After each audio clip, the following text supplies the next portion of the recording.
Okay. I think I think we should be live. I'm not sure. Wait, hold up. Let me see. Let me go.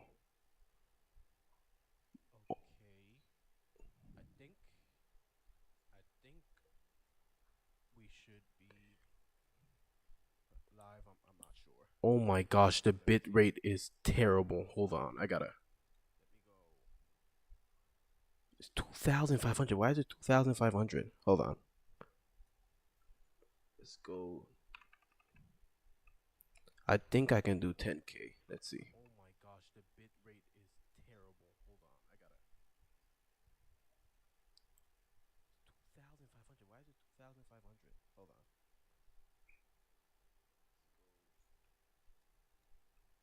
I think I can do 10K. Let's see. Hmm.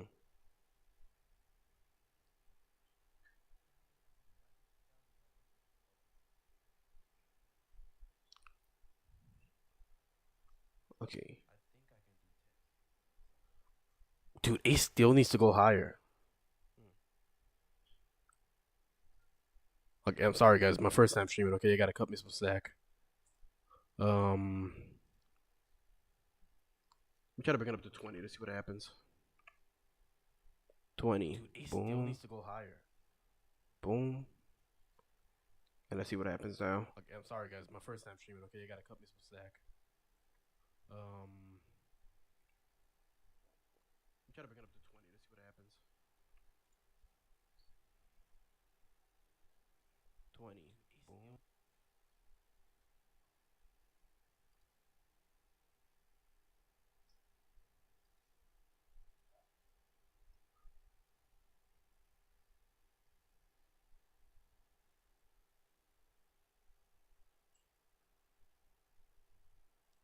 It looks way better, but the lighting is just so bad.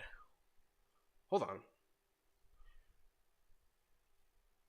Let me. Just give me a second, guys.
filmmaker. Come with me to create an entire movie poster mock-up with the newest AI-powered feature. Of a young woman who's brought in front of a on the home. So, Paul, thank you so much for joining me. I think it was his opening sentence was something along the lines of limited atonement is the Calvinist doctrine still in search of a verse. The live stream. I've ever done any of this. Many other scholars have done so. Certainly, Calvinists affirm penal substitution, no question. Reformed theology has very strongly affirmed penal substitution. The problem is they did not invent it. The early church fathers held to penal substitution. On page 242 in my book, in footnote number 6, it's a half a page long, a lengthy content footnote, and I just quote one after another the early church fathers who talk about the death of Christ on the cross as bondage. The early church fathers, no question, Reformed theology, before I've ever done any of this, is in here.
Where I demonstrate, and way before, long before I've ever done any of this, many other scholars have done so.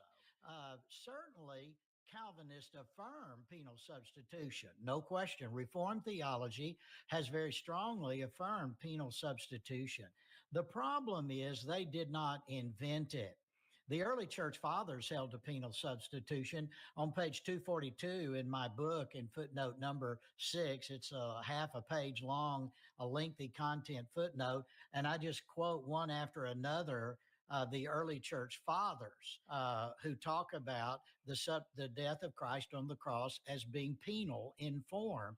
It is a penal substitutionary atonement. One of the men that I quote is Galasius, an early church father who also makes that point.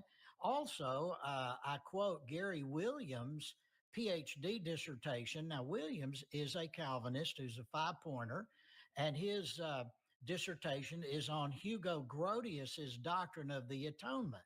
And he demonstrates that even Hugo Grotius, certainly no Calvinist, the father of the so-called governmental theory of the atonement, that the governmental theory of the atonement had within it an element of penal satisfaction, penal substitution. Grotius actually held to penal substitutionary atonement. John Wesley held to penal substitutionary atonement. So we just heard Dr. Allen state that the early church fathers affirmed penal substitution. He said he's got a half a page worth of footnotes, but he didn't offer any specific, I don't think any specific church father name or citation or quote for us to consider. And I don't have a copy of his book, but from my research, I don't know of any instance where an early church father is affirming the unique claims of penal substitution that.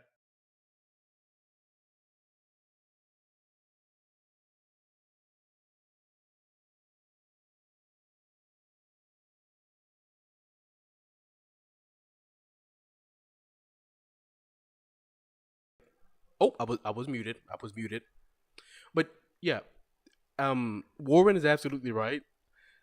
You literally cannot. You can't see any information, any document, any citation, any quote, nothing from any church father, any early church father, affirming any unique stance of penal substitutionary atonement. That doesn't exist. You're not gonna find it anywhere. It's for some reason he quotes John Wesley. Was it John Wesley? I believe he said John Wesley. John Wesley is not a church father. And the other two, they're not what people would consider um high church fathers. These are high church fathers. That's what I'm saying. Well, basically the more recognizable church fathers, you know, Ignatius of Antioch, Polycarp, um Irenaeus, uh maybe you could get something out of like Augustine of Hippo, but that's about it. You're not gonna see anyone even come close to preaching anything close to the position of a penal substitutionary atonement. What you will see is a lot of ransom, Christus Victor, etc., etc. You see a lot of those different. You'd even see some sort of substitutionary atonement mixed in it, but without the penal aspect. And the penal aspect is the problem at hand. So yeah, I don't know. With all due respect, I don't know where he got that from. But let's keep watching.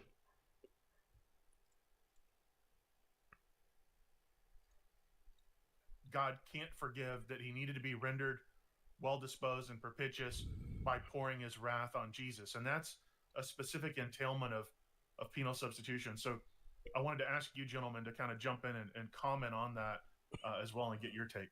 Will, since you were the one featured in the video, maybe you should start. Yeah, well, I always love it when I hear somebody say, "Oh, they couldn't be more wrong. They couldn't be more wrong." I have it cited right here, but then don't give the citation. Mm-hmm. He mentions a few people like Hugo Grotius, but the problem is that Hugo Grotius was actually like in 1583 to the early 1600s, Yep. which would actually just go back to my point of this is actually a Reformation doctrine. So the people that he cited didn't seem like they were early enough to be able to withstand the point that I am driving at. And he mentions the footnote, which is great, and I'm glad that he, is doing that research and stuff. But Which is also a point I should have made. They're not. You couldn't even necessarily consider them church fathers, which is again why I say they're not high church fathers. They're just what someone would call a church father, just like some Calvinists would call Calvin a church father to their specific theological realm or philosophical realm. Like they would consider Calvin a church father, not in the literal sense, like in the early church, and throughout the first 3 centuries, three throughout the first like 3 centuries, but yeah, damn, these guys are just not far enough back for you to even make the claim that they're like genuine church fathers. Like it's literally around the time of the reformers. So I don't know. I don't know why I don't know why he brought that up. I have footnotes in my book as well, and I've read plenty of others that have said quite the contrary by other scholars as well. And so I don't know if there is actually something there that he can actually pull from. But when you say I couldn't be more wrong on that, I would really like to see an early church father that did affirm penal substitution, and not by just finding like word mining the word penalty, because as Yep. noted by people like Grenstead and others, the word penalty often was referring to his mortality, his ability to die. So it's not necessary. So even when we see the same word, it doesn't mean they're using the same dictionary. And as you mentioned, And that is the thing with, especially within the reform realm, a lot of words that they say mean something completely different. Like the penal aspect and what the early church fathers would say would be in context of death. But in the reform camp, it's completely different. It's not the same. It's like again when they use the word sovereign, we see sovereignty completely different than the Calvinists. The Calvinists say that sovereignty is something that is basically God eternally decreeing everything to function in this specific way because that is His sovereign will from eternity past. He predestined this all for His sovereignty. That's what makes Him sovereign. But that's not sovereignty. That is not sovereignty. Sovereignty would be a king that has a kingdom, and in that kingdom, he rules. And because he rules, and because people follow him, he is sovereign. People respect him. But people still have the free will, the libertarian free will, to choose to go against him. But that doesn't take away his sovereignty. He's still the king. So, again, within the reform camp, again, generally those who hold to the more Calvinistic and deterministic philosophical position and everything, they just use words differently. It's not the same. It's very different. mentioned prior, Warren, there are unique aspects to penal substitution. So it's not enough to just find the words. You have to find the right mechanisms attached to those words. Well said. Yeah, fully agreed. I like that term, quote mining or word mining.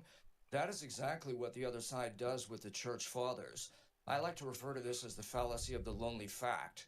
So if they find somebody using the word penalty or debt or something like that, they immediately invest that with all of the conceptual freight Yep. that comes with penal substitutionary atonement. So Mm-hmm.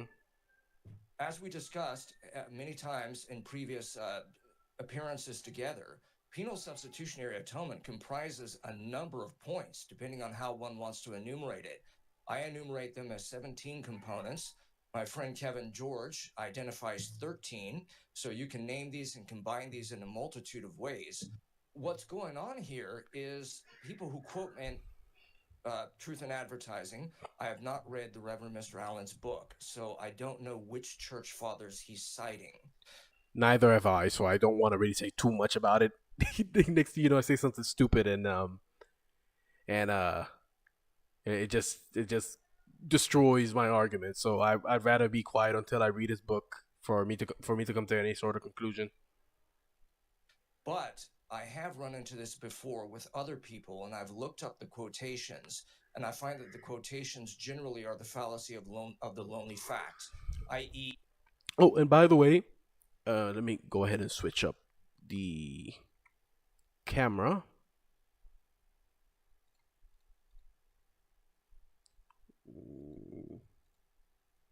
I'm so bad at this. Okay, there we go. The stream is looking quite choppy right now, like in like the production. But trust me, it's gonna get better. Just give me time. I need to like do I need to make like shortcuts so that like it can switch from like different cameras and everything. Like it's gonna take time. Like I gotta play around a little bit. I'm just testing out everything. I'm dipping my toe in the water, see if it like functions or not. So just sorry about that. Let's get back to the video.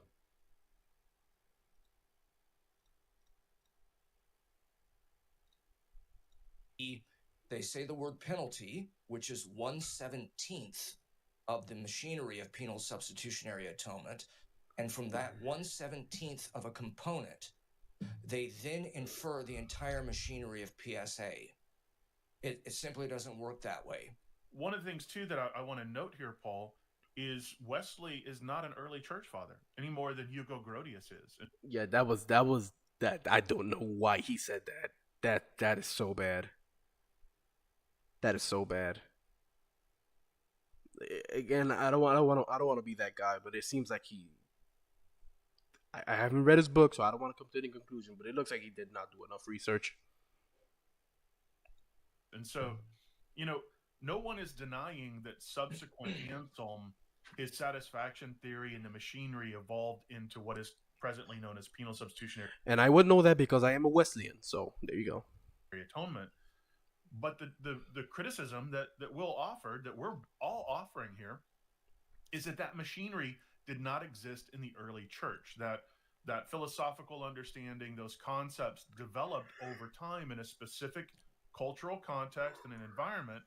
And Dr. Allen is asserting that they existed in the early church and that he's got citations, but he didn't present them. And so it is a less than satisfying answer on his part, because I still feel, as I'm sure you gentlemen feel, that the objection was not really addressed and refuted, but it was more of perhaps brushed aside. And Yeah, it felt very dismissive. Yeah. And it seems it's lazy work, man. I'll be honest with you. It's lazy work. If he really had early church fathers to cite where they would hold to these unique aspects of penal substitutionary atonement, he should have done that from the get-go. I don't know why he brought up John Wesley for. I genuinely don't get it. And the other two, I mean, like, they're not even like early church fathers. I don't understand. Like, the three persons that he mentions are, the oldest is like maybe late 14th century. Maybe. But most of them are 15th century, and Wesley, like, dude, Wesley could be like great grandpa. Let me not exaggerate. He could be like my great grandpa. Like, Wesley he's not a very ancient person at all. Like, you go back 2 generations or 3 generations and he's alive. You know? I mean, 2 generations. 3. But yeah, I don't know why he brought them up. It's just the worst examples ever. to that point, real fast, because John Wesley 1700. So now we're talking post Reformation. Yeah. And so the first thing so here's the timeline as I understand it, as basically as it's been told to me by a lot of the reading I've done, which is essentially that the Western view of atonement basically began with, can you guess? Augustine. All right. Hey. It's like where everything gets really hairy. It's always with Augustine. Yep. He's the one where the bedrock is, but he actually didn't affirm PSA, and his atonement theology was kind of everywhere. He's probably the most confusing to read on it because it seems like he's just kind of. I'm gonna be 100% honest with you. It's insane that Origen got called out as either a heretic or not considered a church father for some of the views that he held. But just Augustine literally has blatant Gnostic beliefs within his anthropomorphism. I don't know how. I don't get it. Yeah. Now granted, obviously Origen had some weird doctrines. He did. But it's just as weird as Augustine, man. I mean, I don't understand. I don't get it. But yeah, it is what it is. Mirroring a lot of things and kind of bringing in other concepts, but whatever. But Augustine actually had a lot of things that I think were correct on the atonement as well. But that's where the seedbed kind of, I think, was where these Western theories started branching off more. But then fully are realized with Anselm of Canterbury in 1000 AD roughly, and a medieval theologian. And then after that, we start seeing satisfaction theories build up more. After the Reformation, it becomes the Protestant position wholesale. Mm-hmm. And it actually becomes one of the biggest tests for orthodoxy, and we still see that to this day. Yep. Yeah, it's a test for small o orthodoxy to this day. We have to be careful how we use that word, because I am Eastern Orthodox with a capital O, and I have some objections to Protestants using the word O. For example, in books of systematic theology, where they refer to, quote, the Reformed Orthodox, end quote. That's something I find objectionable, just from the standpoint of clarity. It's also objectionable from the standpoint of, sorry, gentlemen, the standpoint that there's a very high degree of Protestant provincialism, that Protestants are largely unaware that Eastern Christianity exists. And I think that's part of the problem that we had in responding I'm gonna to keep quiet. Reverend Mr. Allen's comments, because what I perceived throughout his entire interview with Mr. McLeod is that he was continually framing things in terms that he's familiar with. So what we had was what's known as the fallacy of conceptual transfer. In other words, the Reverend Mr. Allen has spent most of his career pitting provisionism against Calvinism. Consequently, what he wants to do is transfer all of that knowledge and all the strategies that he has from that particular arena into this new arena with which he's less familiar. Consequently, he frames everything as Calvinism versus provincialism, which is a completely inapt fit when we start bringing in concepts from Eastern Christianity, because Eastern Christianity is neither one of those. Yeah, fair enough. Yeah, good point, Paul. Good point. Yeah, I mean, for the Orthodox, and this is something that I'm sure we'll speak to in other episodes as well. But just briefly, you'll find some people out there saying, "Well, no, the Orthodox affirm penal substitution," but if you look at it, that's being imported from the West as people are being influenced by either. Yes, yes, that is very true. A lot of people that, and this is normal, a lot of Protestants that convert to Orthodox Christianity. I gotta do the big screen for this. Hold on. Wait a second. Where is it? Gotta put the big screen for this one. Orthodox, but a lot of Protestants that have Western philosophy that go to like the Orthodox Church, the Eastern Orthodox Church, they bring in penal substitutionary atonement, and it becomes adopted within the church, but it's not an official stance of the church. Don't get that twisted. It's not an official stance of the church. You will not see that in any official statements of any Orthodox church, whether it be Eastern Orthodox, Ethiopian, Assyrian of the East, Oriental, all that good jazz. You're not going to see that. They have an entirely different thing. It's much more similar to it's more similar to provisionism or basically provisionism or Wesleyanism. They kind of lean more towards Wesleyanism, even though they don't say they're Wesleyans. But they hold to a much more Wesleyan view of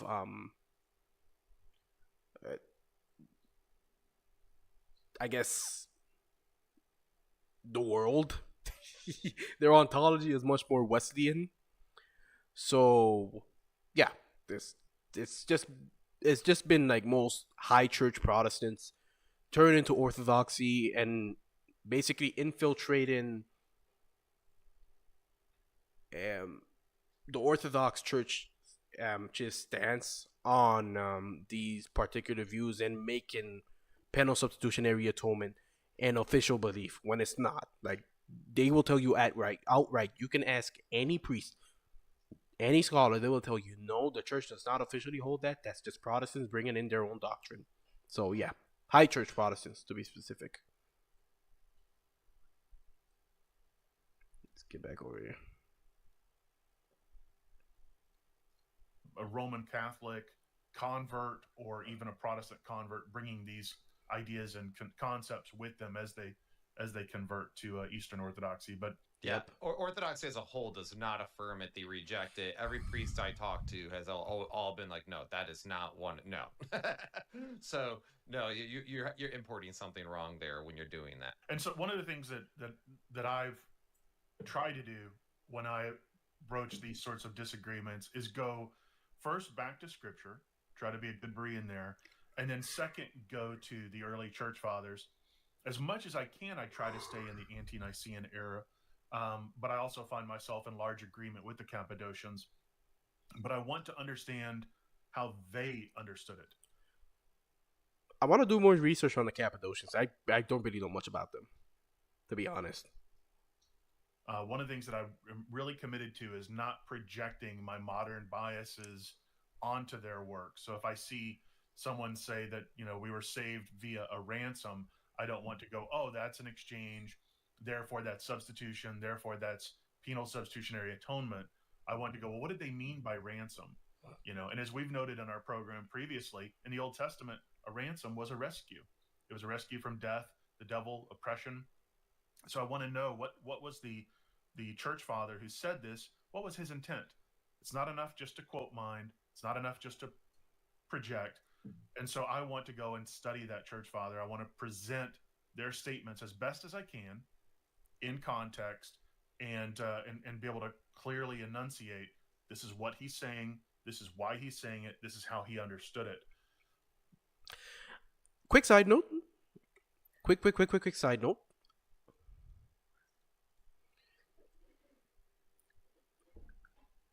Take in that information because that's very important. People love doing that with us. When it comes to our pioneers, and especially Sister White, they love just reading certain things, certain quotes out of context, certain words out of context, and just accuse us of believing something that we either don't believe or accusing us of something that they're misinterpreting, which makes us look like heretics. So it's very important for you to not just quote mine. You need to delve deeper, understand what the person was saying, read everything in context, and come to a solid conclusion. Don't just read stuff out of the blue. Do surface level reading. Do your surface level reading, and then assume that because you did that, all of a sudden it's correct. No, you need to go deeper. You need to actually see what the person meant. You need to understand why they meant that, and you'll come to a much more solid understanding of basically anything you're doing. It's not just about scripture. It's not just about manuscripts of the early church fathers, of the pioneers of my church. You need to be very detailed in these things because bringing false accusations is not good. And misreading what people have said is also not good at all. So take your time, read it, and have better understanding. So yeah, let's get back to this. But again, I mean, in fairness to Dr. Allen, I wish he would have been able to do something similar rather than refer us to his citations in his book and then the Reformation era. But it just felt like this answer was less than responsive, honestly. Yep. Yeah, with all due deference to the Reverend Mr. Allen, he referred to some PhD. I think the person's name was Dr. Williams. Quoting some Western PhD to say, okay, well, this is what the church fathers meant is a pretty pitiful attempt to explicate the church fathers. If you want to know what the church fathers thought,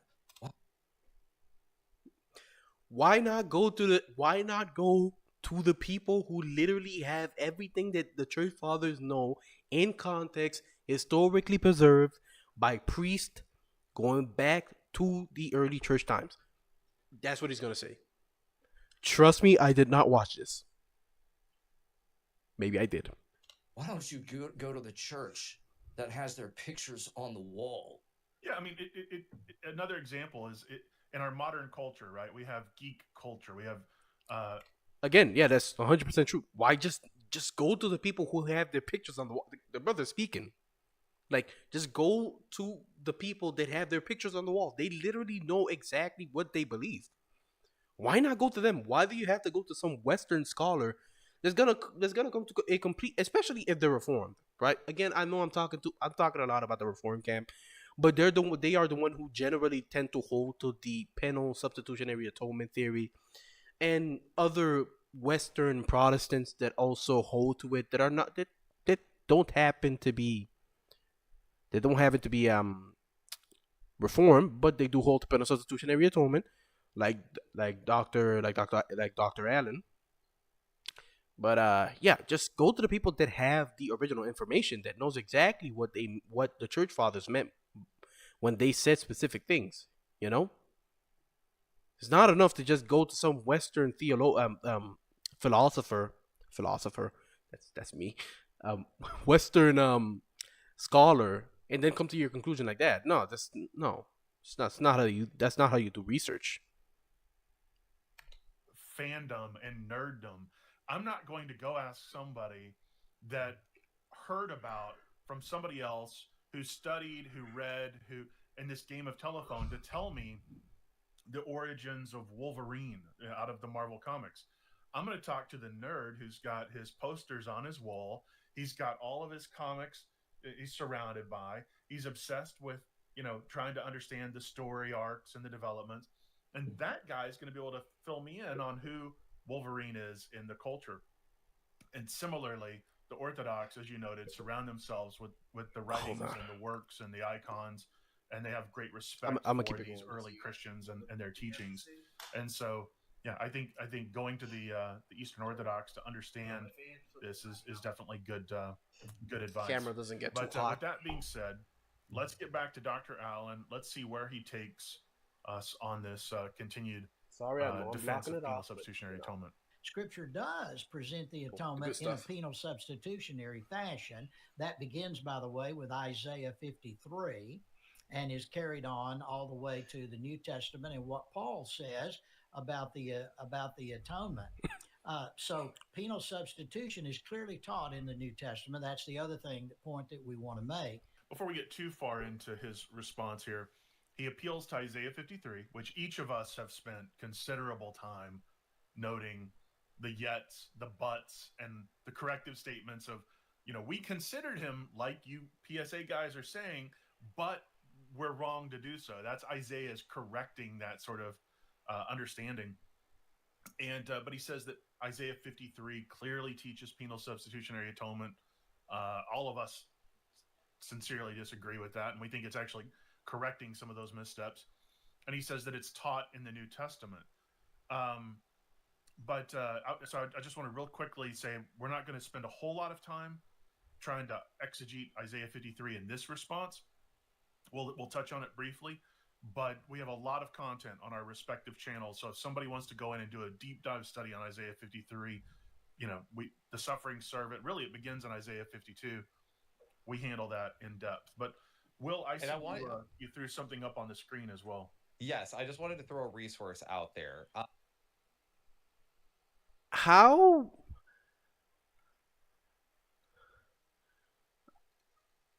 Okay, I don't know how Isaiah 53. How is that? How does that preach penal substitutionary atonement? Let's actually read that over. Let me look for Isaiah 53.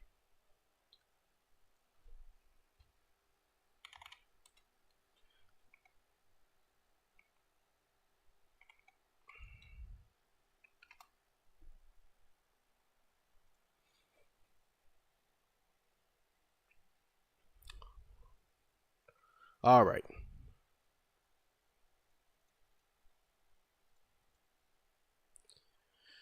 Let's go to Isaiah 53. It's a short chapter too, so that's okay. So let's start. Who have believed our report, and to whom is the arm of the Lord revealed? For he shall grow up before him as a tender plant, and a root of dry ground. He have no form or comeliness. And when we shall see him, there is no beauty that we should desire him. He is despised and rejected of all of men, a man of sorrow and acquainted with grief. And we hid as it were our faces from him.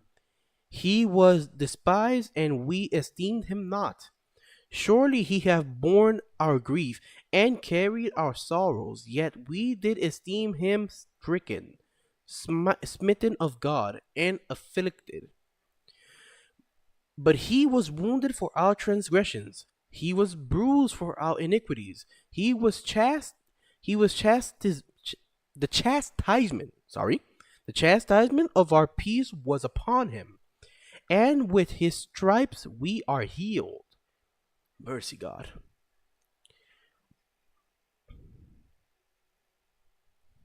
Lord.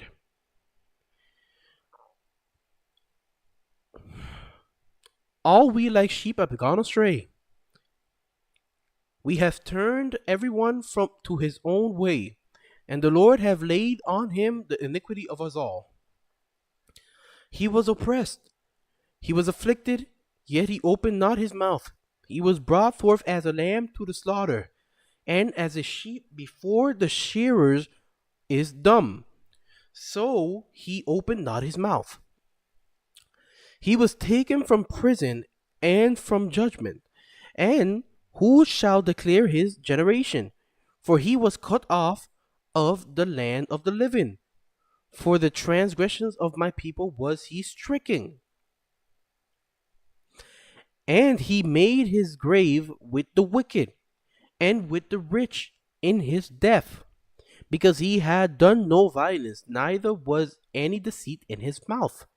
Yet it pleased the Lord to bruise him. He hath put him to grief. When thou shalt make his soul an offering for sin, he shall see his seed, he shall prolong his days, and the pleasure of the Lord shall prosper in his hand.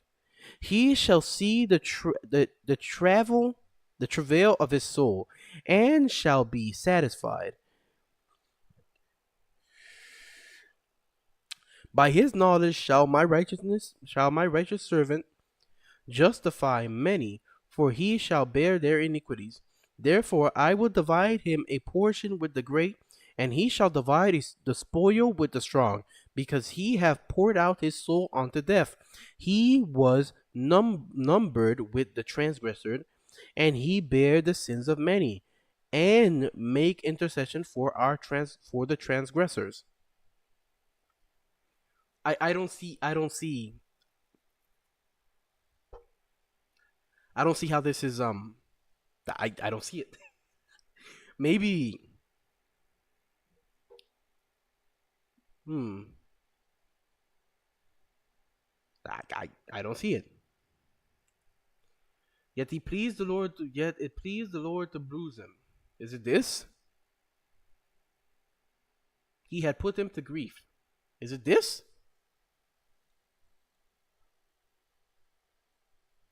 Like maybe he's using this?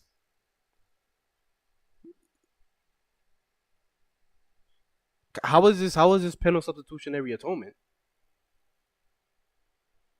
I can see this as substitutionary atonement, which I hold, but how is this I don't I maybe I'm reading too much into it, but I don't see it. I don't see it anywhere here. I don't know where you get this from. Meh. The world will never know. Maybe I'll have to watch one of his videos and see what he has to say about that. Let's go back to the video.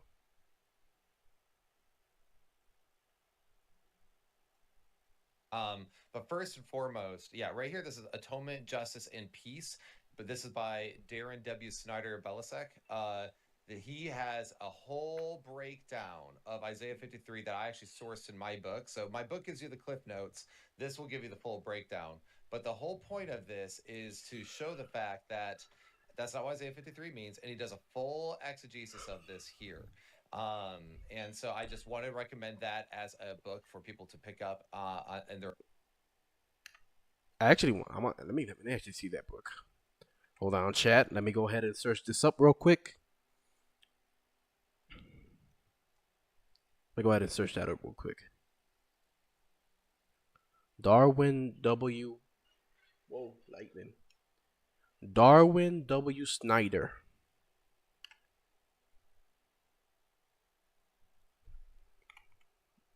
Darwin W. Snyder.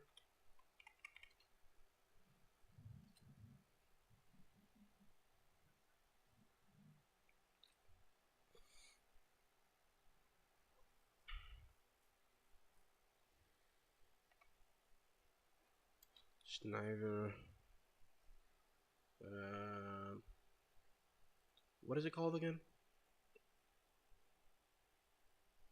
Atonement.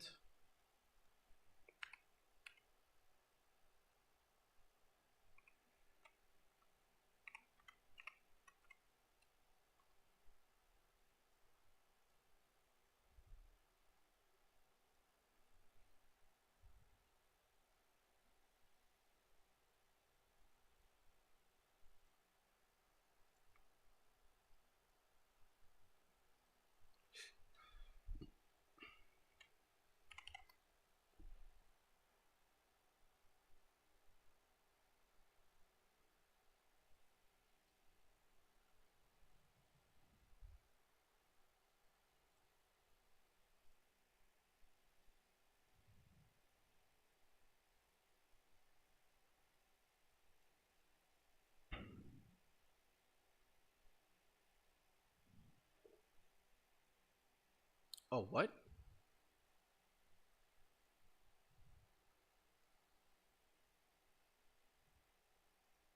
Sorry, guys. I'm trying to like log into this, but it doesn't want me to download it, man.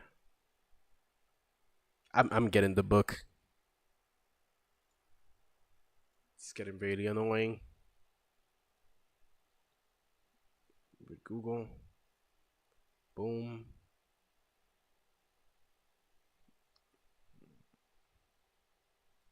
Okay, let's just do this one instead.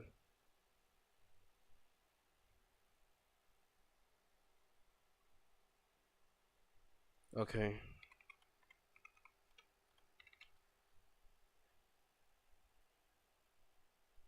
What?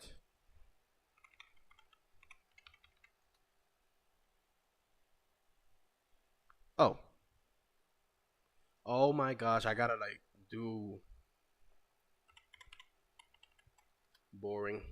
Boring. Let's go ahead and switch that up real quick.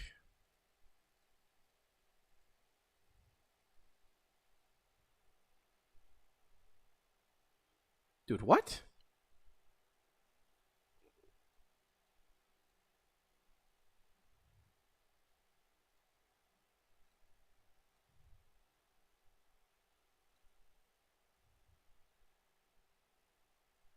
What in the cringe? It's logging me into my brother's account. What? Sign in with a different account.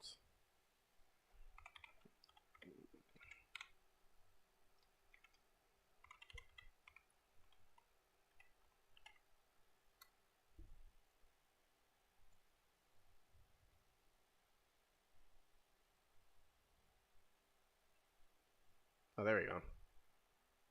I don't know why he did that. That was so odd. Where is it? What? Where is it? Oh my gosh, dude. Google. Is it this one?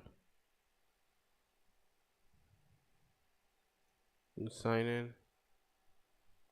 Guess it was me. Okay, wait. Shit. It's not working, man. What the heck? I'm not a robot. Boom, boom, boom, boom, boom, boom, boom, boom. Boom. Boom. Boom. Boom, boom, boom, boom, boom, boom. Boom, boom, boom, boom, boom. Boom. Thank you.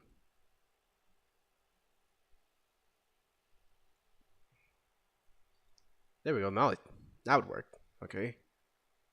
Sorry, guys. I want this book. I want this book.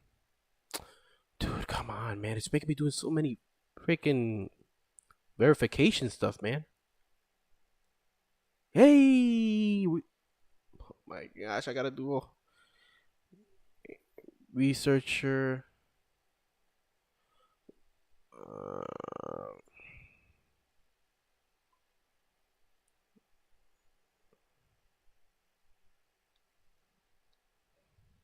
what am I? What am I? I am a non non degreed degreed theistic theistic theistic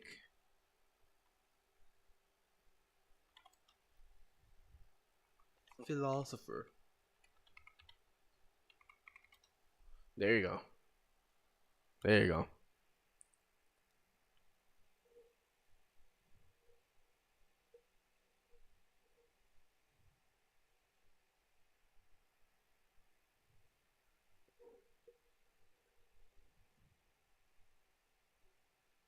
No, I have not published any of these.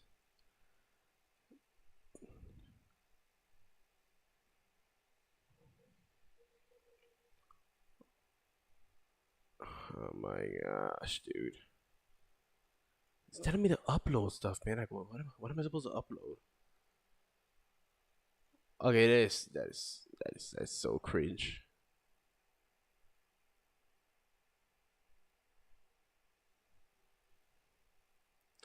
Cringe. That is so cringe. I can't even like.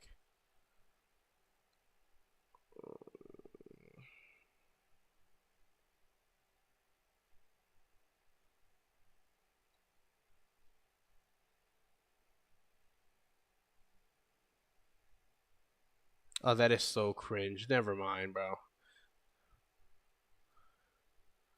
Oh, that is maximum cringe. I'm going back to the video. I'm angry. I'm angry. I'm so angry. Whatever. We're going back to the video. That was such a waste of time. I'm actually so depressed. All right, let's get back to this. Their own studies.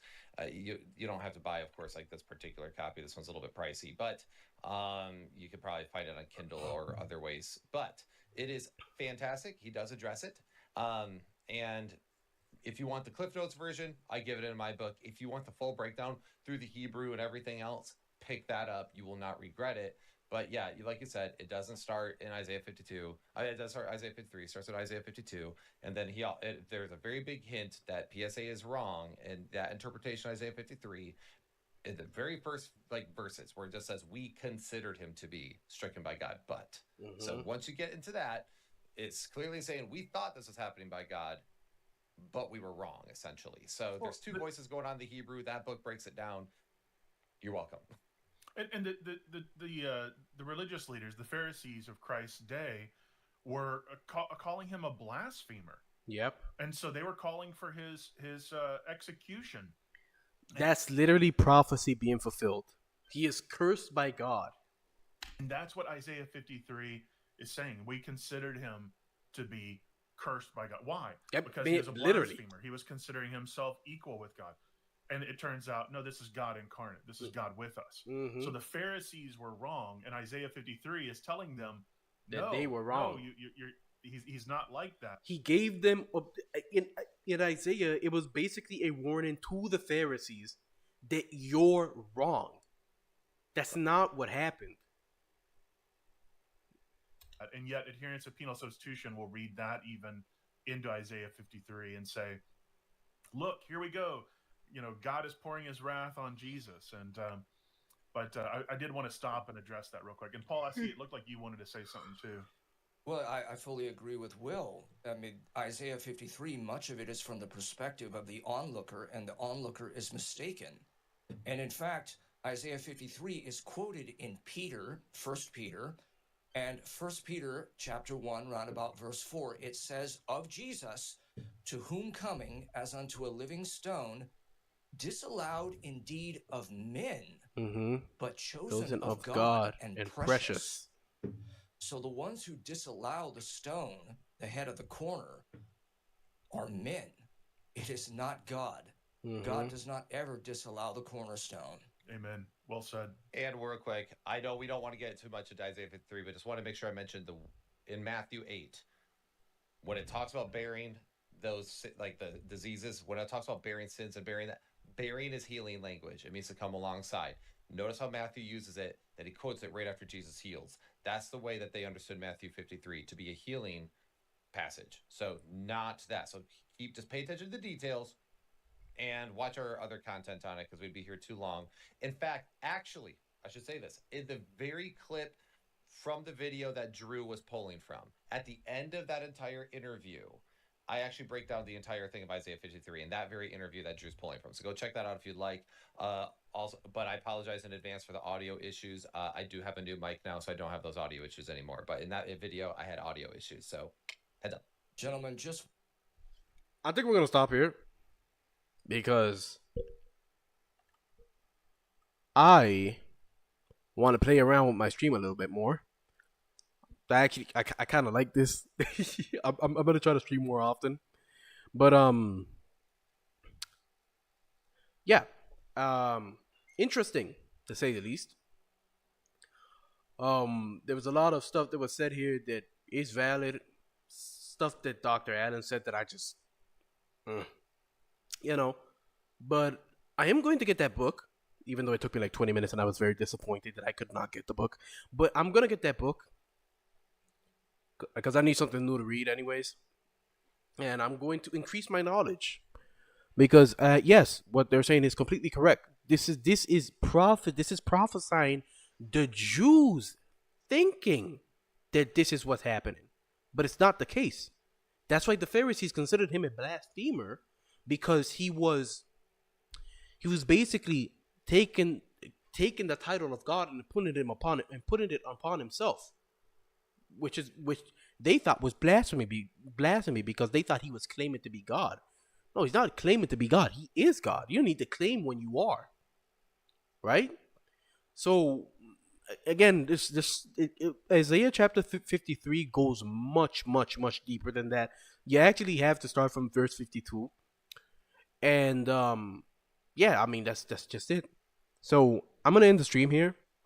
I'm gonna go ahead and play around with it, see if I can make like shortcuts so that like I don't have to like leave the video and do all this type of doohickey so that I can put like the full face cam.